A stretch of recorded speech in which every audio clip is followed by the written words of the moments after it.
Uluslararası Türk Kültür Təşkilatı Türksoy, Manas ve Cengiz Aytmatov Ulusal Akademisi, Azerbaycan Cumhuriyeti'nin Kırgız Cumhuriyeti'ndeki Büyükelçiliği ve Kırgızistan'da yaşayan Azerbaycanlıların Azeri Halk Birliği ile birlikte Azerbaycanlı şair ve düşünür Nizami Gencevi'nin 880. yıl dönümüne adanmış bir etkinlik düzenledi. Etkinliğin en başında Nizami'nin hayatı ve çalışmaları hakkında kısa bir belgesel film gösterildi. Açılışta konuşan TÜRKSOY Genel Sekreteri Hüseyin Kasenov, Azerbaycan Cumhurbaşkanı İlham Aliyev'in Ocak 2021'de aldığı kararla Azerbaycan'da Nizami Gencevi yılı ilan ettiğini hatırlattı. Nizami tüm Doğu edebiyatının ve sanatının gelişimini etkilemiştir.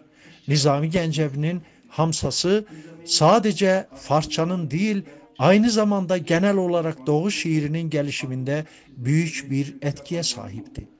Nizami'nin şiirleri, Müslüman Doğu halkının kitap sanatının, minyatür resminin, sanat ve el sanatlarının diğer sanat dallarının gelişimine büyük katkı sağlamıştır dedi. Azerbaycan Cumhuriyeti'nin Kırgız Cumhuriyeti'nde olağanüstü ve tam yetkili büyükelçisi Latif Gandilov, Azerbaycan'da 2021'in Nizami Gencevi yılı ilan edildiğine dikkat çekti. Azerbaycan diplomatik misyonunun başkanına göre Azerbaycan'da ve yurt dışında önemli tarihe adanmış birçok etkinlik ve toplantı düzenleniyor. Bu Azerbaycan şairinin eserinin istisnai önemi dikkate alınmaktadır. Latif Gandilov, bunun Kırgızistan-Azerbaycan kültürel bağlarının daha da gelişmesine katkıda bulunacağına inandığını vurgu yaptı. Büyükelçi ayrıca şairin memleketi Gence'de bir mavzole, Rusya, İtalya, Özbekistan, Moldova ve Çin'de şair düşünür için anıtlar dikildiğini söyledi. Azerbaycan Milli İlimler Akademisi Edebiyat Enstitüsü ve Azerbaycan Milli Edebiyat Müzesi Nizami Gencevi'nin adını almıştır. Oxford Üniversitesi'ndeki Nizami Gencevi Merkezi başarıyla çalışıyor. Şairin çalışması ve hayatı hakkında birçok ilginç şey vardır. 1941'de Sovyetler Birliği'nin Nizami'nin 800. yıl dönümünü geniş çapta kutlaması gerekiyordu. Ancak Büyük Vatanseverlik Savaşı patlak verdi. Yıl dönümü yine de kutlandı. O zamanlar Leningrad'da, Hermitaj'da şehir kuşatmasının 42. gününde. Bu elbette Azerbaycan şairine en büyük saygının bir övgüsüydü. Ardından Türksoy tarafından yayınlanan Nizami Gencevi'nin kitap albümünün tanıtımı gerçekleşti. Manas ve Aytmatov Ulusal Akademisi Başkanı Topçubek Turgunaliyev şunları söyledi. Nizami Azerbaycanlı bir şairdir. Bütün hayatını doğduğu köyde geçirdi ama dünya şairi oldu. Okuma yazma bilmeyenlerin çok olduğu 12. yüzyılda çalıştığını anlamalıyız. Fars dili edebiyatının ve şiirinin gelişimine ivme kazandırdı dedi. Şimdi neredeyse 900 yıl sonra Nizami'nin eseri hale geçerli. Diğer konuşmacılar buna karşılık edebiyat ve şiir klasiklerinin hafızasını korumanın önemini vurguladılar. Azerbaycan ve dünya edebiyatının seçkin bir temsilcisi, dahi bir şair ve düşünür Nizami Gencevi, Orta Çağın önemli kültür merkezlerinden biri eski Azerbaycan şehri Gence'de doğdu, yaşadı ve çalıştı. Elbette o insanlığın sanatsal düşünce tarihinde yeni bir sayfa açan eşsiz bir insandı. Azerbaycan halkının maneviyatının ayrılmaz bir parçası haline gelen büyük ustanın parlak mirası yüzyıllar boyunca eşsiz kültürel değerlerin hazinesinde değerli bir yer işgal etti. Kırgız tarihçi bunları söyledi. Kreasyonları dünyanın birçok diline çevrildi. Farklı ülkelerden bilim adamları eserlerini incelemeye başladılar. Nizami büyük edebi miras bıraktı. Aşk örnekleri ve 5 şiir içeren Hamsa, beşlik gibi felsefi şarkı sözleri, Sırlar Hazinesi, Hosrov ve Şirin, Leyli ve Mecnun, Yedi Güzel ve İskendername. Şair düşünür, birçok takipçisinden oluşan büyük bir edebiyat okulunun temelini attı. Yakın ve Orta Doğu'nun felsefi, sosyal ve sanatsal ve estetik düşünce tarihini zenginleştiren sözlü sanatın enfes incilerini yarattı. Nizami, humanizmin yüksek ideallerinin kurucusu, insanları iyiliğe, şefkate çağıran, halklar arasındaki dostluk bağlarını savunan, dünyayı, insanları ve vatanı sevmeyi öğreten bir müjdeciydi. Nizami'nin şiirinin sanatsal formu da mükemmeldir. Onun ortaya koyduğu şiir geleneği birçok doğulu şair tarafından devam ettirilmiş. Eserlerinin temalarının Batı edebiyatında yankıları görünebilir. Bu nedenle Nizami'nin sadece Türk dünyasının felsefi düşüncesine değil, tüm insanlığa katkı sağladığına inanılmaktadır. Ardından Türksoy adına bilim insanları, kültür çalışanları, akımlar, gazeteciler ve başkaları ödüllendirildiler.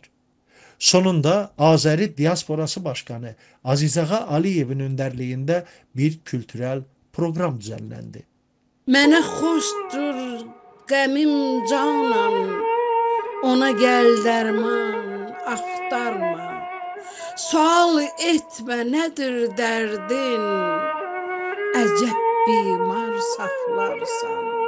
Səni mən dost sayırdım, sən məni düşmən hesab etdin. Səninlə fəxr edirdim, sən məni naçar saxlarsan.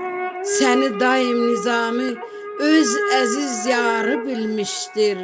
Rəvamı sən onu böyle sitemlə xar saxlarsan. Güzel aletleri sevgili canan.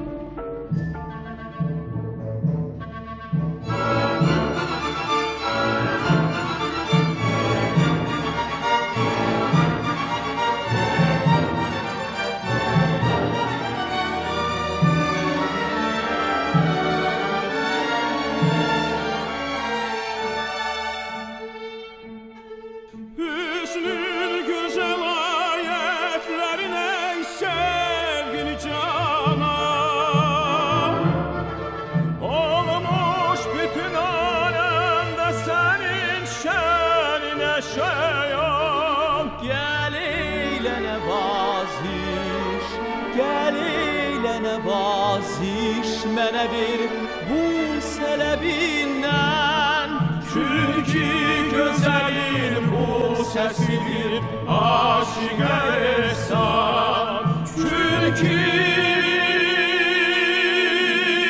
güzelin bu sesidir aşık ehsan.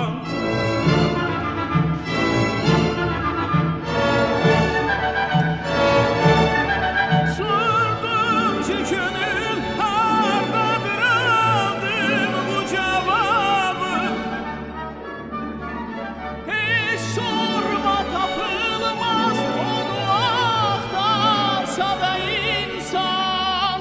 Rahmeyle dedim gel, rahmeyle dedim sel gibi gözyaşımı töktüm. Gel kavmine oynama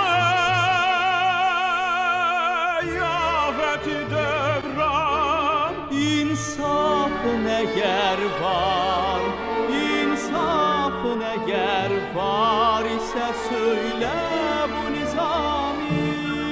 Senle neçe rəftar eylesin ey mehitaban. Senle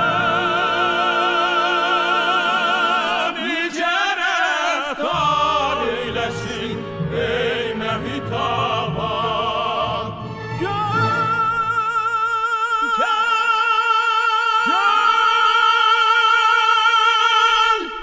sevgili canan.